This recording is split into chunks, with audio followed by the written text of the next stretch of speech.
মনসা থানে ওইখানে চলে যাই পুজো করতে।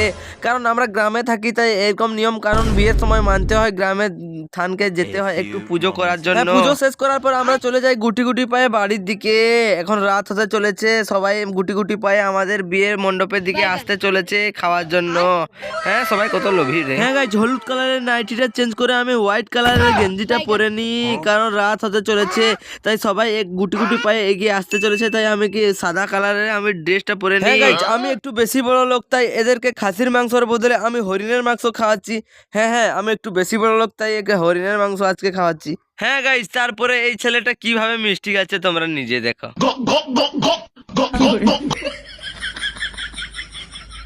হ্যাঁ গাইজ, তারপরে আমিও খেয়ে নিলাম মিষ্টিটা এইভাবেই যেভাবে সে খেয়েছে। এ ভাই আমাকেও ভিডিও নে, এ ভাই আমাকেও নে, আমরা কিভাবে খাচ্ছি ওইটা দেখা। হ্যাঁ ভাই, হ্যাঁ নে, খা খা। হ্যাঁ গাইজ, কিছুক্ষণ পরে সবাই বাইরে বেরিয়েছে। কারণটা হলো যেমন যেমন জীবন্ত ডাইনোসর দেখে ফেলেছে। হ্যাঁ, এটার কারণ হলো বরযাত গুলো এসে গেছে। না মানে বরযাত্রী গুলো এসে গেছে, তাই সবাই বাইরে বেরিয়ে দেখছে ডাইনোসরটাকে কেমন দেখতে। ভিডিও ভালো লাগলে লাইক সাবস্ক্রাইব, চ্যানেলকে ফলো করো। ভিডিওটা কথা থেকে দেখছো অবশ্যই কমেন্ট করো। ভিডিওটা দেখে একটু হেসে থাকো, তাহলে ফলো করে পাশে থাকো।